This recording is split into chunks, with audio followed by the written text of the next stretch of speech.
This is the 2023 Suzuki GSXR 1000. You know, a bike that we all love and hate all at the same time. But now that I think about it, I kind of miss it.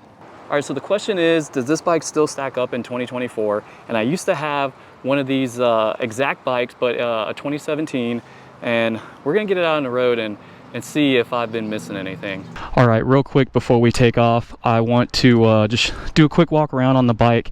As you can see, we have a slip-on Yoshimura exhaust, and even on my Gixxer when I had it, I had a slip-on Yoshi pipe as well. And other than that, as far as the mods go, I do not see a whole lot done other than the windscreen here. It looks like a zero gravity double bubble. All right, and this bike does have a quick shifter on it. I can't remember if it was both up and down, but we'll find out once we get it out on the road. And other than that, man, this thing looks like it's in a really good condition. If you guys have been following the channel for quite some time, you remember that I had a 2017 and it was matte gray.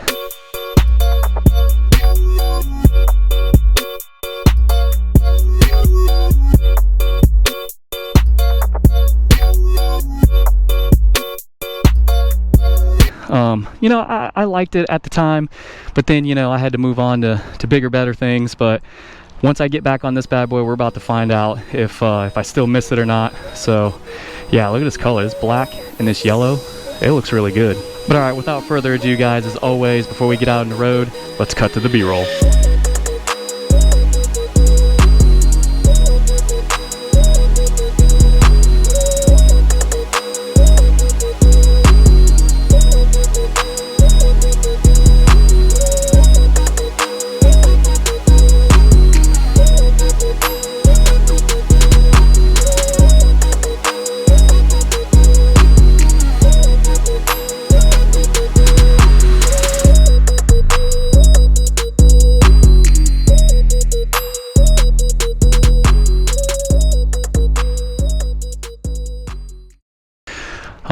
Let's go ahead and get this thing started.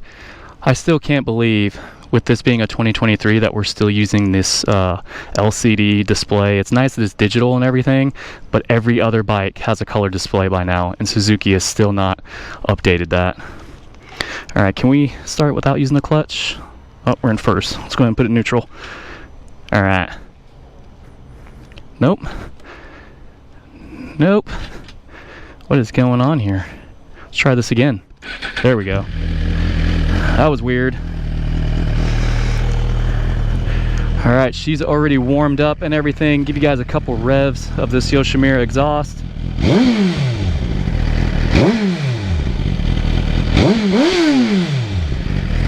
Yeah.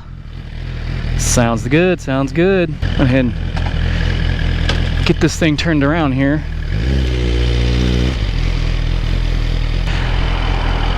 Oh, wow, look at that. The rear brake actually works compared to my MV Agusta, where the rear brake hardly ever works.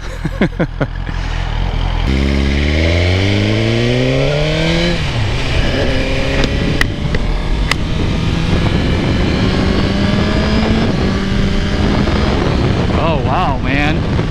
That is not like I remember it. I think the one that I had before did not come with a quick shifter. I had an aftermarket one on it. And this one looks like it's a factory quick shifter, and it is super buttery smooth. Oh, and it has an auto blipper too. No way, dude.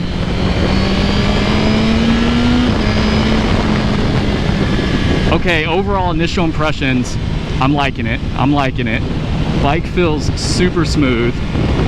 Quick shifter, super smooth. I usually praise BMW S1000 RR for their super smooth quick shifters, but this one feels nice. All right, so it doesn't feel as light as some of the other bikes that I've been riding here lately, as far as moving it around. Now, I will say the wet weight of this bike is like 430 or 440 pounds or something like that. It's kind of heavy. But that is nothing that can't be fixed with, you know, some simple mods to the bike, especially if you're going to be tracking this thing. All right, so let's talk about the looks of this bike, man. I obviously owned one of these, so I obviously like the way that it looks. I think the 2017 Plus Gixxer 1000s look pretty dang good. The front end looks nice. The whole, you know, aesthetics of the whole bike really all comes together, and you can't complain about the looks of these things, especially when they're done up nicely, like when they're modded and everything. These things look sexy. All right, overall feel. Typically with Gixxers, you kind of sit into the bike, and that is the case with this one, but I also feel like it's a mixture of me sitting on top of it as well, but I'm not super leaned over. Like the seating position is actually quite comfortable, especially with the peg position and just how I'm sitting right now. I don't feel really far forward on my wrist or anything like that. Not like a ooh, we gotta stop real quick. All right. And brakes work pretty good. But yeah, as far as the way the bike feels, it doesn't feel like an R1 or something like that, or even a Aprilia RSV4 or something. It's actually pretty comfortable. And I do think out of all of the sport bikes, the Suzuki and probably the Honda might be the two most comfortable bikes to sit on. I don't know, you guys may beg to differ. Pretty smooth takeoff. Not a lot of roughness or jerkiness or anything like that. All right, for the suspension, we do get the Showa forks up front. That hasn't changed. I'm not real familiar with what the rear shock is, but yeah, these Showa forks are pretty good, and they're not the ones with the little piston down at the bottom. I forgot what it's called. I don't know if it's Showa big piston or big fork or something. BFF, I don't remember what it is. But that comes on the RR model. So with this one, you only get the standard Showa forks.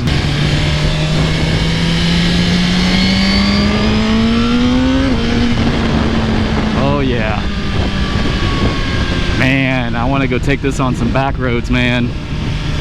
That was the unfortunate thing. So when I owned mine, I didn't really have the opportunity to go take it, you know, on a lot of back roads or to the track or anything. I did take it to the Tail of the Dragon, and I did lay it down while I was there, so I'm not too happy about that.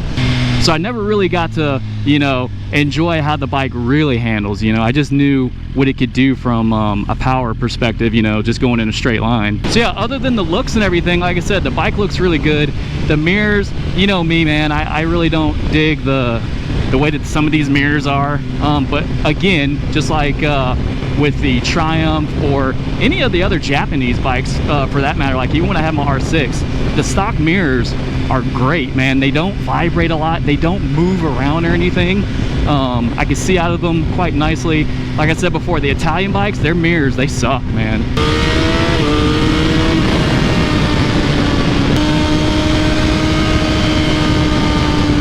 All right, and for the display, like I said, I can't believe that we're not using a color TFT by now. It looks good. I mean, it has all the information that you need on it. This thing has a gas gauge, you know, it shows your what gear you're in, speed, all the, you know, it shows your traction control, what power mode you're in and everything like that, air temperature, but it's just not in color. All right, so the tank feel really good. Nice wide tank, so it doesn't feel as narrow as something like my 1199 or even my MV Agusta F3. A little bit wider tank. Still feels great though, but it doesn't, there's really nowhere that contours on the tank where you can like kind of catch it, hold on to it with your thighs. But still not bad overall, man. I like it. And as far as scooting back, I have tons of room on this bike to scoot back as well. I kind of complain about that with some of the European bikes because I'm a taller guy, so I really don't have that much space to back up when I'm getting down into a tuck. And the suspension feels really smooth. Feels really good, man. It's like it's not too harsh, but it's not like real plush. It's kind of in between. Not too bad. Like I said, it's just been a long time since I've been on one of these.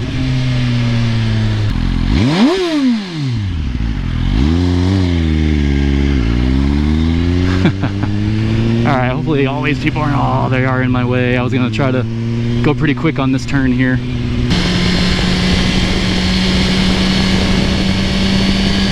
She feels pretty good, feels pretty good.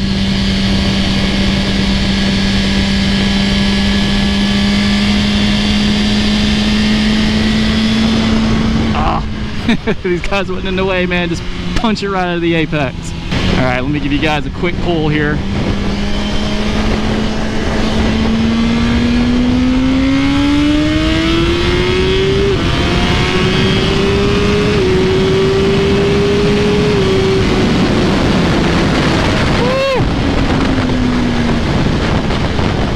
All right, now for most of you that know, once you unlock these bikes, they are stupid fast. Like whatever it is Suzuki has done, like they're really restricted.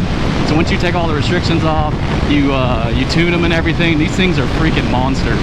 And speaking of power, this thing has 200 horsepower, so I don't remember if my 2017 had that much, but we're pushing about 86 pound-feet of torque. And this thing, it's been a while since I've been on a 1000, because I've just been used to my MV Agusta F3. And oh my gosh, man, this thing was pulling like a freight train. All right, so control layout and everything is pretty simple. You know, you got your kill switch right here. You do have some hazards, which is nice.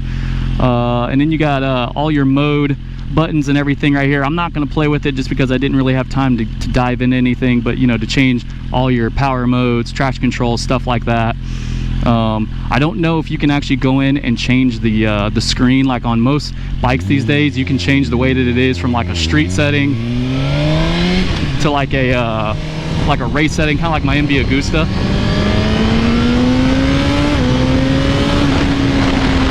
I will say my Ducati 1199, it had more torque and it did pull a lot harder than this bike, and that thing would just stand up, man. Once you got on it, this bike not so much. It's a little bit more linear in its power delivery, but that could be the mode that I'm in. I don't know if A is like the, you know, like the race mode, if you will, of for this bike. But other than that, man, I'm impressed. I like it. You know, everyone gives Suzuki crap, you know what I'm saying, just because of the stereotype of the people that ride them, a bunch of squids and stuff like that. But man, these things are decent bikes. They are really good bikes, believe it or not. Reliable, a lot of power, easy to work on. You know, parts are very abundant because this thing has been out forever. So you have tons of aftermarket parts for it. Dealer support should be pretty easy because there's usually a Suzuki dealer in almost every town you go to. So you can't really go wrong with this bike, other than the stigma of you have a Gixxer. But like I said, man, she is kind of on the heavy side, but that's just because there's a lot of you know, heavier parts on here, steel, stuff like that. There's not a lot of magnesium or aluminum or anything like that, as if this was like a higher end bike, like, I don't know, like an R1M or a Panigale V4R or something, where a lot of the parts on that bike are titanium, magnesium, or carbon fiber. The one thing I think they should add to this bike is cruise control, because we already have it on the Kawasaki ZX10. Suzuki just needs to go on ahead and do it as well. I will say the brakes work pretty dang good with all these red lights I have to hurry up and stop for. all right, I will say I still like it. It's not bad. Would I buy another one if I had the chance? I don't know, man. I am so used to the European bikes and stuff now, and I really do like that flavor. I don't know if I would ever buy another Gixxer 1000 or anything like that. If I did, it would probably be something for the track, but I don't know if it would be a 1000. Although I love this bike, man, it's awesome. I just don't know if I would do it again. But yeah, if you're out there and you're wanting to jump up to a 1000, or if you already own a different 1000, you're like thinking about getting the Gixxer 1000, do not hesitate, man. I think it's a great bike, no doubt. Just for me, yeah, I'm gonna stick to the European stuff right now, but you cannot go wrong with this bike. Like I said before, when it comes to the maintenance, when it comes to the cost of ownership, and just parts and stuff like that, like you can't beat it. But yeah, guys, if you are looking to pick up a Gixxer 1000 and you are in the area, definitely check out Fort Campbell Auto Sales. They have this bike for sale there. Shout out to those guys for allowing me to do a first ride on this bad boy. And if you're new to the channel, be sure to subscribe. I'm gonna try to keep pumping out some first ride videos for you guys. I know I've been kind of MIA here and there, you know, just due to life in general and work and stuff. But other than that, guys, I will see you in the next one. Peace.